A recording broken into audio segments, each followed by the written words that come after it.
warahmatullahi wabarakatuh. Masih berjumpa saya di channel Alfa Eksperimen. Nah, kali ini kita bongkar lagi si CRF nya. Nah, kemarin habis dites buat terabas-terabasan buat di jalan aspal. Nah, itu setelah kita pakai itu ada beberapa masalah. Nah, namanya motor baru jadi belum sempurna, jadi masih perlu disempurnakan. Nah, masalah pertama, nah kemarin tuh saat dipakai di tengah perjalanan, nah itu akinya tiba-tiba tekor. Nah, jadi ada masalah di sistem pengisian. Nah, ternyata sebenarnya masalah ini udah lama, cuma belum ketahuan kalau pas belum dipakai lama. Nah, masalahnya itu sebenarnya sepele. Nah, cuma gara-gara kabel ini tuh kan dibaut ke rangka. Nah, karena rangkanya ini masih ada catnya, nah jadi si kabel ini tuh belum terkoneksi sempurna dengan rangka, dengan ground. Nah, jadi akinya yang harusnya strom akinya dari kiprok itu masuk sini, terus masuk rangka, masuk aki. Nah, itu jadi nggak masuk stromnya.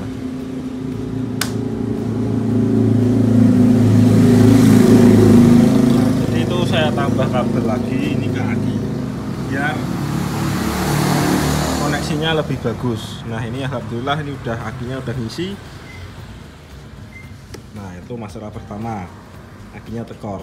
Nah, masalah kedua yang paling berat, nah itu ternyata saat kita kemarin pakai perjalanan pulang, nah itu nggak terasa sampai rumah tuh shock belakangnya itu rasanya jadi keras.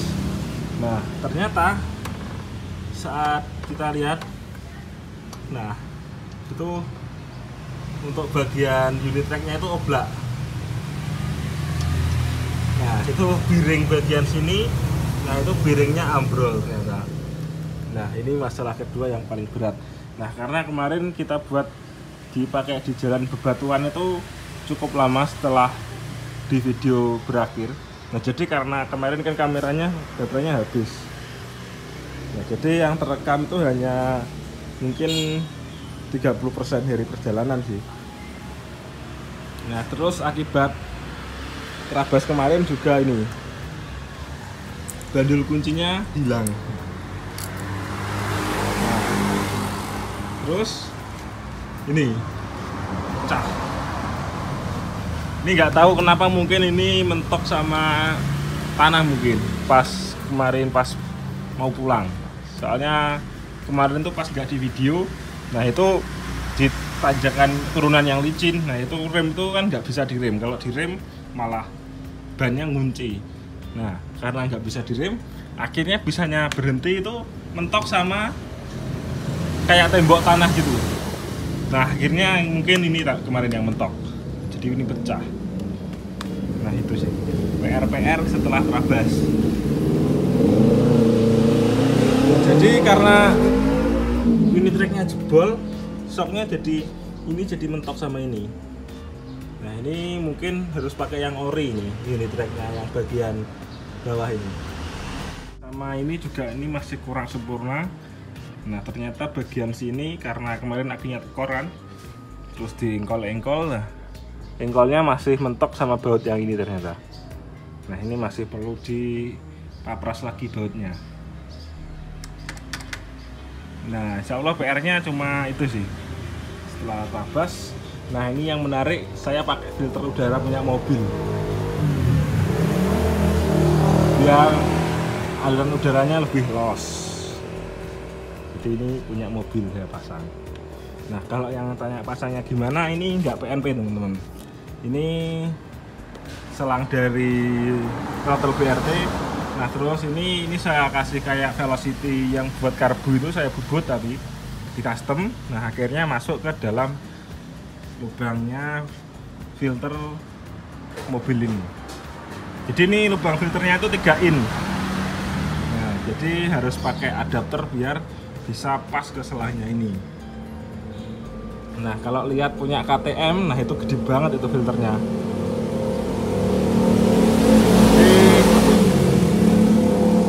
daripada pakai filter busa kayak KTM, nah ini kita pakai filter punya mobil. Nah, cuma mungkin untuk penyaringan debunya mungkin bagus yang model kayak KTM sih, karena filter itu makin udaranya bersih itu makin tenaganya makin turun. Nah, jadi saringan itu kan saringannya itu makin kecil, udaranya makin bersih. Nah, tapi efek negatifnya jadi tarikannya lebih berat gitu. Nah, alhamdulillah untuk lain-lain insya Allah tidak ada masalah. Ini kondisi unit tracknya setelah dibongkar. Nah, ini kemarin bearingnya yang sini jebol bearingnya, terus yang sini juga jebol satu, jadi hasilnya jebolnya itu dua, yang bearingnya jebol. Jadi kayak gini, rontok. Cuma kayaknya emang bearingnya ini kualitasnya jelek, soalnya pas saya lepas bearing yang sebelah sini itu hasilnya kan masih bagus ya. Pas saya lepas itu saya ketok itu langsung ambrol bearingnya. Kalau bearingnya bagus biasanya diketok aja sulit. Nah, kayaknya emang bearingnya jelek sih. Nah, ini mungkin nanti bisa kita upgrade double bearing biar lebih kuat lagi, selain diganti bearing yang lebih bagus ya. Nah, jadi kalau dibuat double bearingnya itu di sini sama di sini. Jadi totalnya itu 4. Nah, cuma ada opsi lagi diganti pakai unit track yang orinya KLX. Karena armnya ini dudukan sininya itu model KLX. Jadi unit tracknya kan model KLX. Nah, kalau model KLX, model KLX itu biasanya masih pakai model teflon kalau model KLX. Nah, kelemahannya teflonnya itu juga gampang habis kalau nggak di model bearing roces. Nah, oke, lanjutannya gimana? Ikuti terus video ini. Nanti kalau udah jadi kita tes terabas lagi. Ini untuk unit tracknya udah saya ganti bearingnya. Nah, jadi yang bearing bawaannya sebelumnya itu kayak gini, ada tutupnya kayak gini. Nah, ini kemarin kan harganya ini sama ini itu tanpa baut itu sekitar 100.000 ya. Tanpa baut itu sekitar 100.000. Nah, tak pikir-pikir kalau harganya ini sama ini itu cuma 100.000. Nah, berarti harga bearingnya ini memang bawaannya itu terlalu murah. Nah, kalau dipikir-pikir mungkin bearingnya cuma yang harga 5.000-an ke bawah mungkin. Nah, soalnya setelah saya total kan bearingnya itu ada 1, 2, 3, 4, 5, 6, 7, 8 ya. Nah, itu kalau bearing yang kualitasnya itu lumayan bagus, nah itu harga per bearingnya itu udah mencapai satunya udah 10.000. Nah, coba kalau bearingnya itu ada 8 kan berarti udah 80.000. Nah, berarti berapa harga ininya? Nah, kayak gitu. Berarti dapat disimpulkan emang bearingnya itu memang jelek. Nah, ini kemarin belum tak double bearingnya, baru saya ganti satu-satu. Nah, nanti kalau kurang kuat mungkin bisa didouble bearingnya. Nah, sama saya udah beli juga ini unit yang orinya KLX. Nah, yang ori KLX itu kelemahannya di sini tuh dia nggak pakai bearing tapi pakai teflon. Nah, kayak yang KLX BF, KLX LS, nah itu pakai teflon. Nah, kecuali KLX yang tipe BF SE, nah itu di sininya pakai bearing bambu. Nah, Kawasaki itu agak pelit dia sama bearing aja. Dia pakainya model teflon. Kalau CRF ini udah full bearing.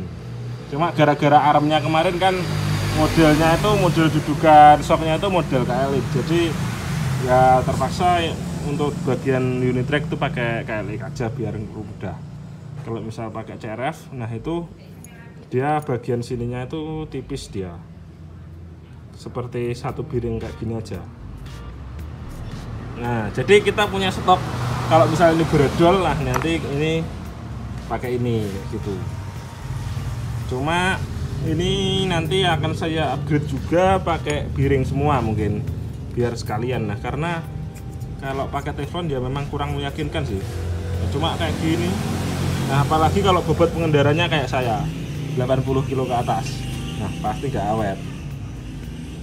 Katanya kalau yang teflon ori aja, nah itu cuma bertahan sekitar 6 bulan kalau buat trek yang kasar ya. Nah, apalagi kalau ini teflon imitasi. Jadi saya sebenarnya beli yang teflon sama bos imitasi, cuma saya ambil bosnya sama ambil ini aja, tutup processnya ini. Sisanya ya nanti kita upgrade kan. Nah oke, langsung kita pasang aja ini unit tracknya. Ini udah siap, lakernya udah ganti.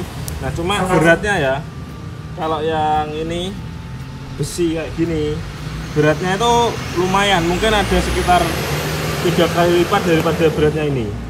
Ini enteng banget karena ini aluminium. Nah, jadi ini nambah beban motor. Nah ini dia unit tracknya sudah terpasang. Nah sekarang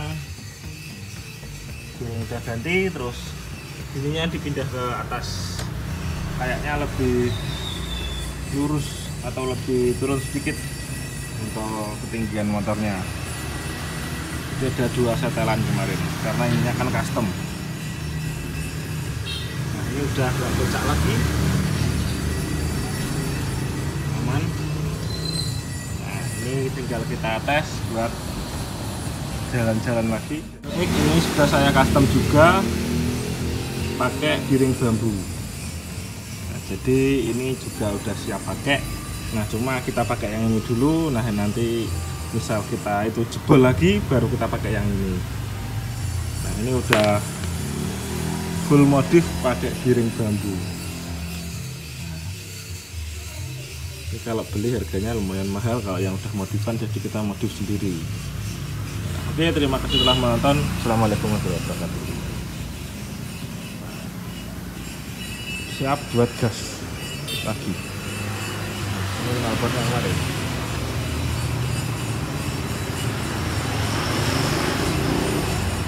Ya. Satu, dua ngangkat turun.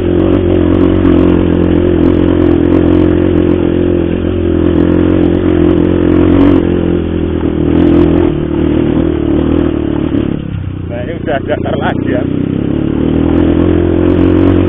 Saya juga nggak tahu nih jalan di kemana.